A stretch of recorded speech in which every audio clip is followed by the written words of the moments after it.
Hey everybody, welcome back to another review, and this time we're talking about the Batman Chronicles Volume 2, which is the next 10 issues in the original Batman run from 1940.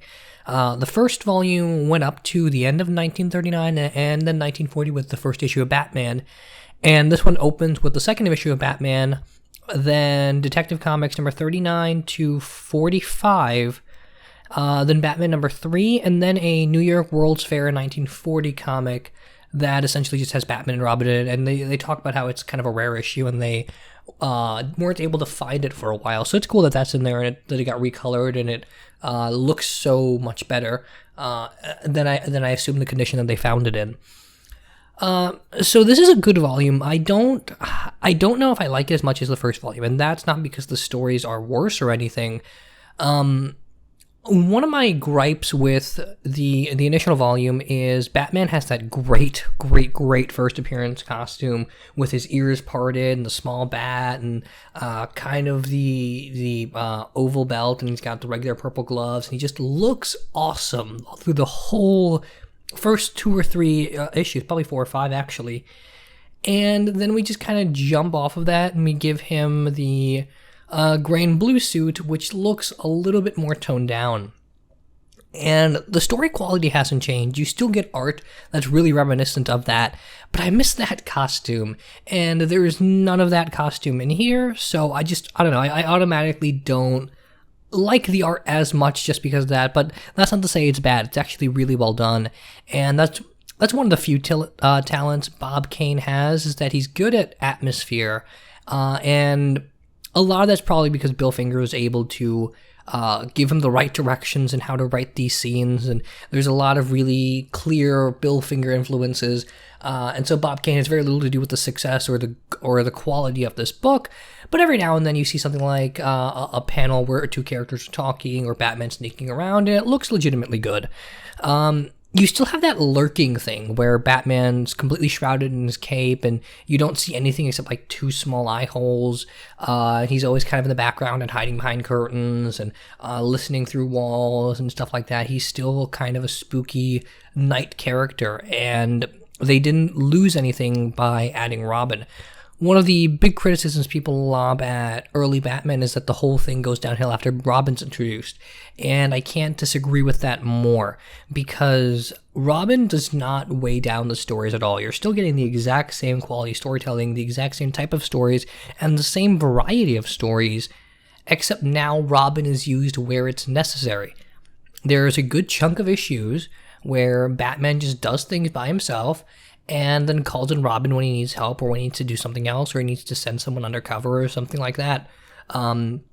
There's a story here that would be later retold in Batman 408, not retold, but used as inspiration, where Batman is trying to take down a school, an all-boys school that's actually teaching kids how to be criminals, and that would later become the new Jason Todd origin, and you'd have him on a gun.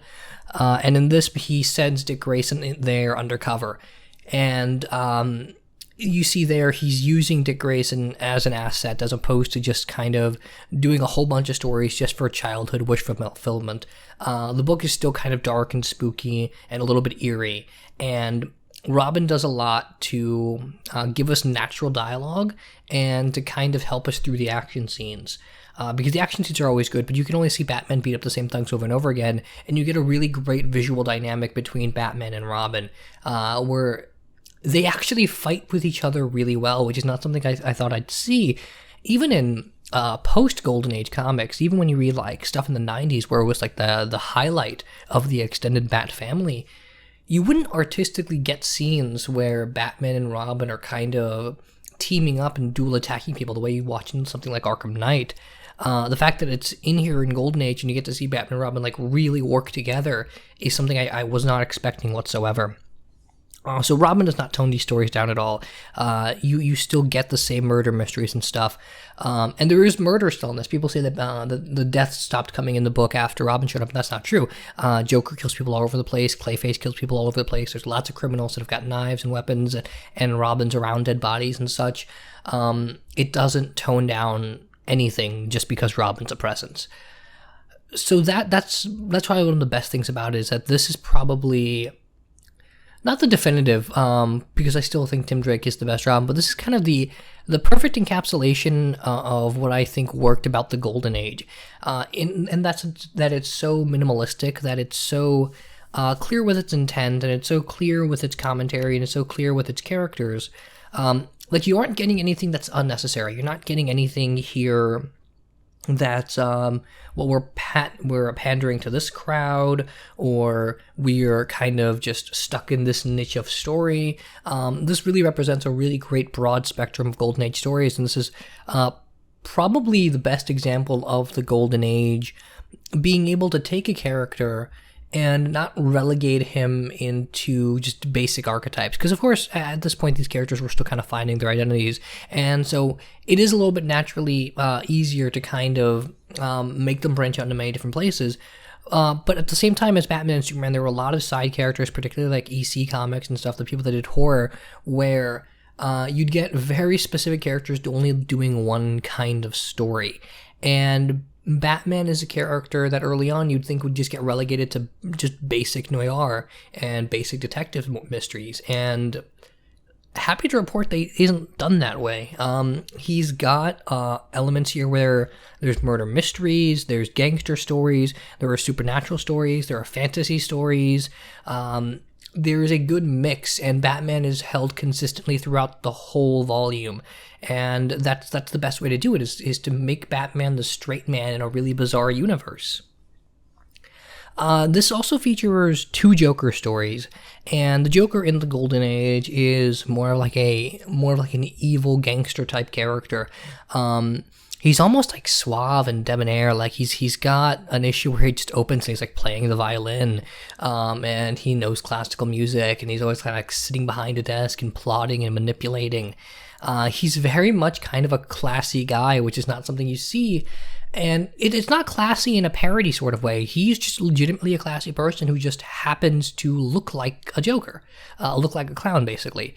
And it's used to great effect. Joker's also one of the first characters outside of Batman to be like a master of disguise, because you get Clayface in here, and Clayface does it.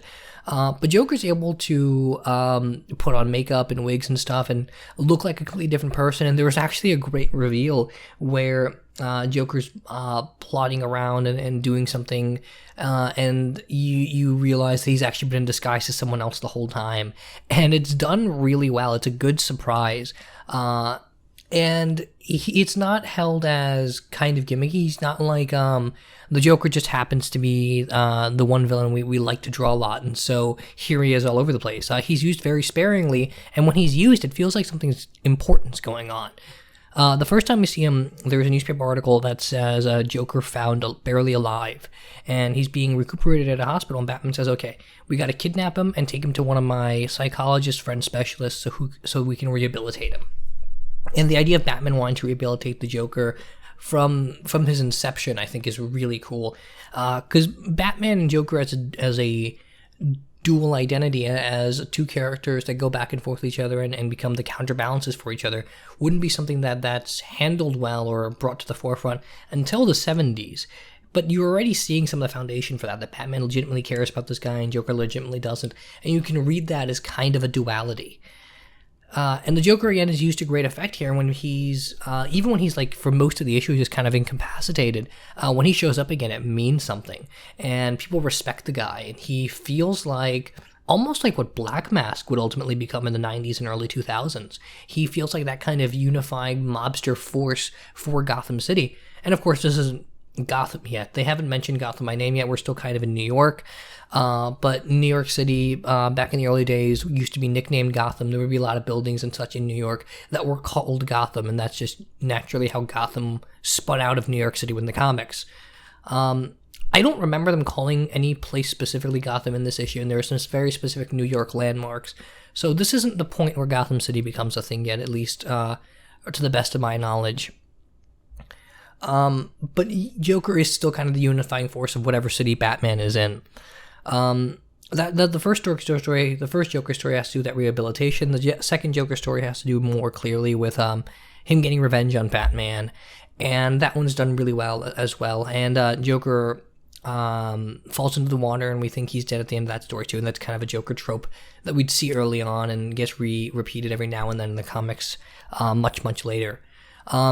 The big story here is we get the first appearance of Clayface, who is a lot of fun. I really like the original Basil Carlo, because essentially the idea is Bruce Wayne, who's engaged to Julie Madison in these early days, which partly explains why I love this stuff so much, is because I love Batman and Julie Madison together.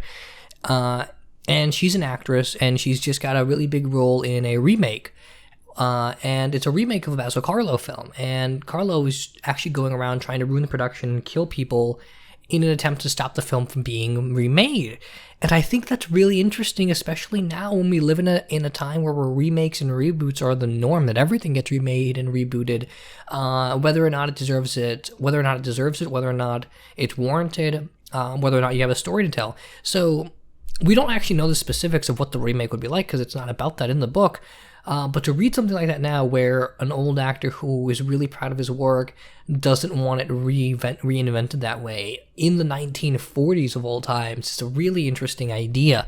And Clayface isn't like a mutant. He doesn't have like clay powers or anything like that. He's just a guy that's really good with makeup, and he's able to go around as a master of disguise throughout the whole story. And that's another thing that's a kind of a trope throughout this whole thing, is that it's kind of Shakespearean in its ability to give you like mistaken identity plots, where Batman would be in disguise, or Robin would be in disguise, the villains would be in disguise, and you're always kind of trying to loosely keep track of who's who and who's wearing what disguise and who's part of what plan. And that's part of the fun of this, is that it really feels like an engaging read. It really feels like something you want to think through. It's not the kind of turn your brain off fun stories that would end up in the Silver Age, and it's also not the overly self-indulgent modern age comic stories. It's a very good mix of both, and it's enjoyable all the way through, and you never feel like the books are talking down to you. And that'd be a thing that DC gets really bad about much later, where the DC characters will essentially become your parents. I have no idea, I have no problem with that metaphor. I do like the idea of DC Comics being your parents and Marvel being your best friend. The issue, though, is when you get later, it's almost like DC Comics are your parents when they're lecturing you. This is more clearly a DC that's giving you interesting stories and interesting lessons, and the theme isn't taking over the book. The ideas and the social commentary and such emerges very naturally out of something that's about the plot and the characters first, about people doing interesting things and having fun before they're trying to just give you moral tales every other issue. And I guess I should mention some of the social commentary stuff. The whole book has this pattern of rich people are being kidnapped, or there's problems with rich communities, or they're stealing of valuables, and it's always kind of about money in some way or the other. And one of the first things we see when you open up this volume is the kidnapping of some millionaires. So there's a kind of natural continuation of the theme from the first volume, which is that the very basic notion that money doesn't buy happiness, but also money doesn't buy safety or security. Something that Sandman of this time would deal with quite a bit, and then much later Sandman Mystery Theater deals with really heavily. Bruce Wayne's a guy that has a lot of money, but he doesn't take it for granted. He does something with it. He redistributes it. He uses every cent he has in an effort to help other people. And the people we see here are always kind of either lining their own pockets or aren't active in that way. Not people that are necessarily bad, but people that aren't giving the way Bruce is. And it's not to make Bruce seem like he's the greatest person in the world, because he makes mistakes throughout this every now and then, and he's wrong about certain things every now and then. But the idea that the moral of the story here from Bruce would always be that if you have an advantage, you owe it to other people with a disadvantage to give them something of equal value. If I am $1 million over you, then I should provide a service to you that's just as helpful as $1 million. Again, kind of a Rawlsian thing, and it's interesting that Batman always kind of started from that place of being a rich character where the wealth is only a tool to help everyone else. And I really do enjoy that about the character, and I really do enjoy that Bill Finger is able to bring that out so clearly from the very beginning. We don't have the Penguin in this volume. The Penguin, I think, would come in the next volume, but I feel like he would be a very natural character to throw into this mix. Although Clayface is used really effectively because he's a guy that's all about the status that comes with the work he does, and Bruce, the character, doesn't care about that at all. This is also the days before Alfred. We haven't gotten Private Detective Alfred yet either, so all the dialogue always comes from Bruce and Dick Grayson talking to each other, or Bruce and the Commissioner, or Batman explaining things to the police, and basically stuff like that. You do get Batman fighting a group of police here, which is a really fun trope, Batman fighting SWAT teams. This wasn't a SWAT team, but it was just a group of police officers, and that's something else that would have to be thrown away due to the Comics Code Authority, because Batman had to work with the police, and that's where we get the whole Batman as a deputized member of the Gotham City Police Force. Here, he's very clearly operating outside of the law, and they're making sure you understand that Batman does this because people need him to, not because this is always the way to get about getting justice. Overall, this is really good. I still kind of prefer the first volume, almost from the superficial level of, I really love the costume in that first one. But aside from that, this whole thing is still really good, and I appreciate the slow build of these villains and kind of evolving them into freak characters as opposed to starting that place and creating a dichotomy out of it. Overall, this is just really good, and I highly recommend people check out the second volume of Chronicles. You don't need to read the first volume. I'd still say go back and read the first volume, just because I think it's a really interesting experiment to see how different Batman's mythology used to be to what do you know now. Volume 2 is a really good follow-up. You have to be patient with old comics, because a lot of people don't like the way the narrations work. A lot of people don't like the simplicity of the art and such. But for its time, I think this is still really good. And this is less of a review and more of like a retrospective on the way the book was done, because we wouldn't have a standard of what good and bad comics or what good and bad Batman stories are without this. They're almost incapable of being talked about on a level of good or bad, because we wouldn't have good or bad without them. So when someone says the art's too simplistic, well, you wouldn't know what simplistic comic book art is without this comic book art. So I guess I can't even say that. I guess I can't even say that this is still really good, because this is the kind of thing that got the ball rolling. I do really recommend checking this out. I also recommend checking out the other early Chronicles for Wonder Woman and Superman, because they don't team up in the early days yet, and Wonder Woman hadn't even been created at this point. But it gives you a really interesting perspective that Batman and Superman stories are very similar in plot, but handled in very different ways. And I think subsequent volumes of this will start collecting Superman-Batman team-up stories. But like I said, this is really good. I highly recommend checking it out, and especially if you're really big into Batman now, and if you don't like the Golden Age stuff as much, or you haven't tried it out, I think it's worth going back, especially now that we only seem to tell stories about deconstructing the Batman mythology. It's good to see a place where the Batman mythology had to be built from the ground up. Thanks everybody for watching, and I'll see you next time with another review.